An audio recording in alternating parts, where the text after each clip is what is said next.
ಈಗ ಕಡಲೆ ಇರಲಿ, ಹಲಸಂಡೆ ಬೀಜ, ಕಪ್ಪು ಕಡಲೆ ಅಥವಾ ಬಿಳಿ ಕಡಲೆ, ಎಲ್ಲವೂ ಸ್ವಾದಿಷ್ಟವಾಗುತ್ತೆ. ಬಳ್ಳಾರಿಯಲ್ಲಿ ರೆಡ್ಡಿ ಮಾಡೆಲ್ ಮನೆಗೆ ಬೆಂಕಿ, 8 ಮಂದಿ ವಶ.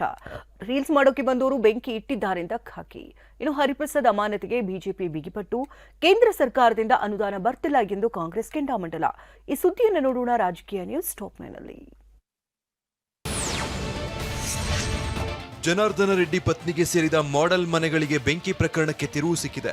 ಪ್ರಕರಣದ ಸಂಬಂಧ ಬಳ್ಳಾರಿಯ ಕೌಲ್ ಬಜಾರ್ ಠಾಣೆ ಪೊಲೀಸರು 6 ಮಂದಿ ಅಪ್ರಾಪ್ತರು ಸೇರಿ 8 ಮಂದಿಯನ್ನ ವಶಕ್ಕೆ ಪಡೆದಿದ್ದಾರೆ. ಸಾಹಿಲ್ ಅಸ್ತಂ ಎಂಬಾತನನ್ನ ವಶಕ್ಕೆ ಪಡೆದಿದ್ದಾರೆ. ರೀಲ್ಸ್ ಮಾಡುವಾಗ ಸಿಗರೇಟಿನ ಕಿಡಿಯಿಂದ ಬೆಂಕಿ ಹೊತ್ಕೊಂಡಿರೋ ಶಂಕೆ ವ್ಯಕ್ತವಾಗಿದೆ ಎಂದು ಪೊಲೀಸರು ತಿಳಿಸಿದ್ದಾರೆ. ಇದಕ್ಕೆ ತಿರುಗೇಟು ನೀಡಿರೋ ಜನಾರ್ದನ ರೆಡ್ಡಿ ಬೆಂಕಿ ಹಚ್ಚಿ ರೀಲ್ಸ್ ಮಾಡ್ತಾರಾ ಅಂತಂದ್ರು. ಇಲ್ಲಿ ಒಂದು ರೀಲ್ಸ್ ಮಾಡ್ಕೊಳ್ಳುವಂಥದ್ದು ಮತ್ತೆ ಫೋಟೋ ಶೂಟ್ ಮಾಡ್ಕೊಳ್ಳುವಂಥದ್ದು, ಈ ಒಂದು ಕಾರಣಕ್ಕೆ ಈ ಮನೆಗೆ ಆಗಾಗ ಭೇಟಿ ಕೊಡ್ತಾ ಇದ್ದಂಥದ್ದು, ಮತ್ತೆ ತುಂಬಾ ಜನ ಹುಡುಗರು ಅವಾಗವಾಗ ಬರ್ತಾ ಇದ್ರು ಅಂತ ಒಂದು ವಿಷಯ ನಮ್ಮ ಗಮನಕ್ಕೆ ಬಂದಿದೆ. ಇವತ್ತು ಸುಮಾರು 4-5 ಕೋಟಿ ಬೆಲೆ ಮಾಡೋ ಮನೇನ ಯಾರಾದರೂ ಹುಡುಗರು ಬಂದು ಗ್ಲಾಸ್ ಮೊರೆ ಬಡಿದು ಒಳಗಡೆ ನುಗ್ಗಿ ಟೆರೆಸ್ ಮೇಲೆ ಹೋಗಿ ಅವರು ಬೆಂಕಿ ಹಚ್ಚಿ ಯಾರಾದರೂ ರೀಲ್ಸ್ ಮಾಡ್ಕೊಂತಾರೆ. ಶಾಸಕ ಭರತ್ ರೆಡ್ಡಿಗೆ ಈ ಜಾಗದ ಮೇಲೆ ಕಣ್ಣಿದೆ, ಅದಕ್ಕೆ ಹೀಗ್ ಮಾಡಿದ್ದಾರೆ ಅಂತ ಶಾಸಕ ಜನಾರ್ದನ ರೆಡ್ಡಿ ಆರೋಪಿಸಿದ್ದಾರೆ. ಹೇಳಿದಂತೆ ಮನೆ ಸುಟ್ಟು ಎಂದು ವಿಧಾನ ಪರಿಷತ್ ವಿಪಕ್ಷ ನಾಯಕ ಛಲವಾದಿ ನಾರಾಯಣ ಸ್ವಾಮಿ ವಾಗ್ದಾಳಿ ನಡೆಸಿದ್ರು.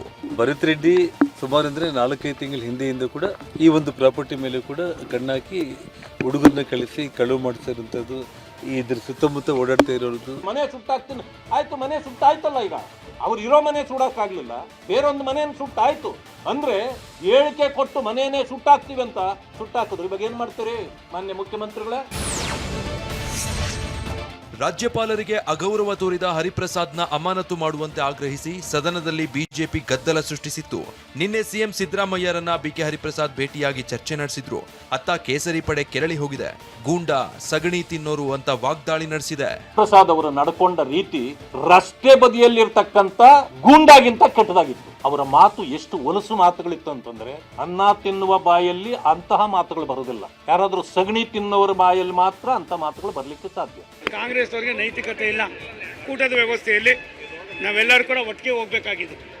ಅದು ಹೋಗ್ಬೇಕಾದ್ದು ನಮ್ಮ ಧರ್ಮ. ರಾಜ್ಯಪಾಲರಿಗೆ ಸಂವಿಧಾನದಲ್ಲಿರುವಂಥ ಗೌರವ ಕೊಡದಲೇ ಇದ್ಮೇಲೆ ಇನ್ನ ಈ ಕಾಂಗ್ರೆಸ್ ಸರ್ಕಾರ ಇದ್ರೆಷ್ಟು ಸತ್ರೆಷ್ಟು. ಅಧಿವೇಶನದಲ್ಲಿ 2 ಲೈನ್ ಭಾಷಣದ ಬಳಿಕ ಮತ್ತೊಂದು ಸಂಘರ್ಷಕ್ಕೆ ರಾಜ್ಯಪಾಲರ ಭಾಷಣ ಸಾಕ್ಷಿಯಾಗುತ್ತಾ ಅನ್ನೋ ಪ್ರಶ್ನೆ ಎದ್ದಿದೆ. ಯಾಕಂದ್ರೆ ಸೋಮವಾರ ಗಣರಾಜ್ಯೋತ್ಸವದ ದಿನ ರಾಜ್ಯಪಾಲರು ರಾಜ್ಯವನ್ನುದ್ದೇಶಿಸಿ ಭಾಷಣ ಮಾಡಬೇಕು. ಆದ್ರೆ ಗವರ್ನರ್ ಭಾಷಣದ ಮೂಲಕ ಕೇಂದ್ರಕ್ಕೆ ತಿವಿಯುವ ಕೆಲಸ ಮಾಡುತ್ತಾ ಅನ್ನೋ ಪ್ರಶ್ನೆ ಕಾಡಿದೆ. 24ನೇ ತಾರೀಕು ಕೂಡ ರಾಜ್ಯಪಾಲರು ಸಂವಿಧಾನಬದ್ಧವಾಗಿ ನಡ್ಕೊಳ್ತಾರೆ ಅನ್ನೋ ವಿಶ್ವಾಸವನ್ನು ನಾವು ಹೊಂದಿದ್ದೇವೆ. ಸರ್ಕಾರ ಕ್ಯಾಬಿನೆಟ್ ರೆಡಿ ಮಾಡ್ತದೆ, ಅದನ್ನು ಓದಲೇಬೇಕು ಅವರು, ಅದು ಮ್ಯಾಂಡೇಟರಿ. ರಾಜ್ಯಪಾಲರು ಕೇಂದ್ರದ ಕೈಗೊಂಬೆಯಾಗಿದ್ದಾರೆ ಎಂದು ಎಐಸಿಸಿ ಅಧ್ಯಕ್ಷ ಮಲ್ಲಿಕಾರ್ಜುನ ಖರ್ಗೆ ಗುಡುಗಿದ್ದಾರೆ. ಹುಬ್ಬಳ್ಳಿಯಲ್ಲಿ ಮಾತನಾಡಿದ ಅವರು, ಬಿಜೆಪಿ ಇಲ್ಲದ ರಾಜ್ಯಗಳಲ್ಲಿ ರಾಜ್ಯಪಾಲರು ತೊಂದರೆ ಕೊಡ್ತಿದ್ದಾರೆ ಅಂತ ವಾಗ್ದಾಳಿ ನಡೆಸಿದ್ರು. ಪ್ರಧಾನಮಂತ್ರಿ ಆಫೀಸಿಂದ, ಹೋಮ್ ಮಿನಿಸ್ಟರ್ ಆಫೀಸಿಂದ ನೇರವಾಗಿ ಗವರ್ನರ್ಗಳಿಗೆ ಒಂದು ಸೂಚನೆ ಬರ್ತದೆ. ಕರ್ನಾಟಕದ ಅಷ್ಟೇ ಅಲ್ಲ, ತಮಿಳುನಾಡದಾಗೂ ಅದೇ ಮಾಡಿದ್ರು, ಕೇರಳದಾಗ ಅದೇ ಮಾಡಿದ್ದಾರೆ. ಅಥವಾ ಎಲ್ಲೆಲ್ಲಿ ಬಿಜೆಪಿ ಹೊರತುಪಡಿಸಿದ ಸರ್ಕಾರಗಳಿವೆ ಅವು ಎಲ್ಲ ಕಡೆ ಇವತ್ತು ಗವರ್ನರ್ಗಳು ತೊಂದರೆ ಕೊಡ್ತಾ ಇದ್ದಾರೆ.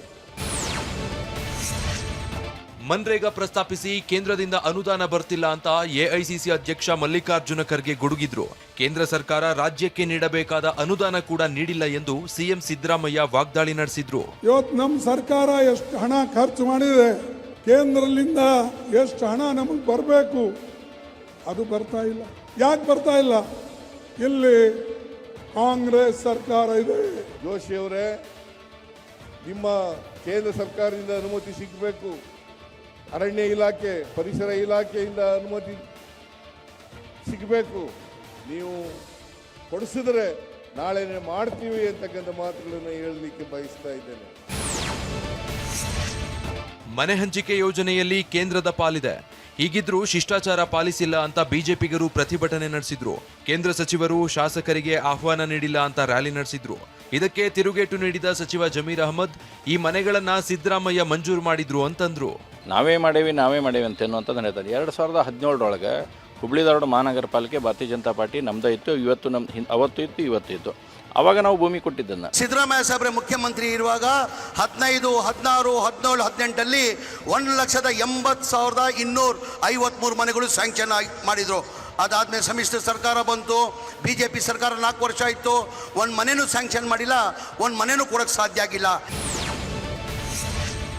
ಇದೊಂದು ಬ್ರೋಕರ್ಗಳ ಸರ್ಕಾರ ಅಂತ ಕೇಂದ್ರ ಸಚಿವ ಎಚ್ ಡಿ ಕುಮಾರಸ್ವಾಮಿ ವಾಗ್ದಾಳಿ ನಡೆಸಿದ್ರು. ಹಾಸನದಲ್ಲಿ ನಡೆದ ಜೆಡಿಎಸ್ ಸಮಾವೇಶದಲ್ಲಿ ಮಾತನಾಡಿದ ಅವರು, ಅಹಿಂದ ಹೆಸರಲ್ಲಿ ಸಿಎಂ ಸಿದ್ದರಾಮಯ್ಯ ಜನರಿಗೆ ದ್ರೋಹ ಮಾಡ್ತಿದ್ದಾರೆ ಅಂತ ವಾಗ್ದಾಳಿ ನಡೆಸಿದ್ರು. ಬ್ರೋಕರ್ಗಳು ಲೂಟಿಕೋರರ ಸರ್ಕಾರವಾಗಿ ಇವತ್ತೇನು ನೋಡ್ತಾ ಇದ್ದೀರಿ, ನನ್ನ ರೈತ ಬಂಧುಗಳ ಬದುಕಿನ ಜೊತೆ ಚೆಲ್ಲಾಟವನ್ನು ಆಡ್ತಾ ಇದ್ದಾರೆ. ಅಹಿಂದದಲ್ಲಿ ಇರ್ತಕ್ಕಂಥ ವ್ಯಕ್ತಿಗಳು, ಕುಟುಂಬಗಳು, ರೈತ ಸಮಾಜದವರಲ್ವೇ ಕೇಳಲಿಕ್ಕೆ ಬಯಸ್ತೀನಿ. ಈ ನಾಡಿನ ಅಹಿಂದ ಹೆಸರಿನ ರಾಜಕಾರಣವನ್ನ ಮುಂದಿಟ್ಟು ನಿಮ್ಮಗಳಿಗೆ ದ್ರೋಹವನ್ನ ಬಗಿತಾ ಇರ್ತಕ್ಕಂಥ ಈ ಸರ್ಕಾರದ ಮುಖ್ಯಮಂತ್ರಿಗಳನ್ನು ಕೇಳಲಿಕ್ಕೆ ಬಯಸ್ತೀನಿ. ಯಾವ ಜಟಾನೂ ಇಲ್ಲ, ಪಟೀನೂ ಇಲ್ಲ ಎಂದು ಮಾಜಿ ಸಚಿವ ಕೆಎನ್ ರಾಜಣ್ಣ ಹೇಳಿದ್ದಾರೆ. ಹಾಸನದಲ್ಲಿ ಮಾತನಾಡಿದ ಅವರು, ಹೈಕಮಾಂಡ್ 5 ವರ್ಷ ಇರು ಅಂದ್ರೆ ಸಿಎಂ ಇರ್ತಾರೆ, ಇಲ್ಲ ಹೋಗ್ತಾರೆ ಅಂತ ಹೇಳಿದ್ರು. ಹೈಕಮಾಂಡ್ ಇರಬೇಕು ಅಂದ್ರೆ ಇರ್ತಾರೆ, ಬೇಡ ಅಂದ್ರೆ ಹೋಗ್ತಾರೆ. ಅವ್ರು ಸಿದ್ದರಾಮಯ್ಯನವ್ರು ಏನು ಹೇಳಿದ್ದಾರೆ, ಡಿ ಕೆ ಶಿವಕುಮಾರ್ ಅವರು ಏನು ಹೇಳಿದ್ದಾರೆ, ಹೈಕಮಾಂಡ್ ಹೆಂಗೆ ಹೇಳ್ತೀವೋ ಹಂಗೆ ಕೇಳ್ತೀವಿ ಅಂತ ಹೇಳಿದಾರೋ ಇಲ್ವೋ. ವಾ, ಯಾಕೆ ಈಗ ಬಂತ ಸ್ವಾದ? ಖಂಡಿತ ಈಗ ಬಂತು ಅಸಲಿ ಸ್ವಾದ. MDH chunky chaat masala life ಅಲ್ಲಿ ಅಸಲಿ ಸ್ವಾದ ತರುತ್ತೆ. ಅಸಲಿ ಮಸಾಲ, MDH.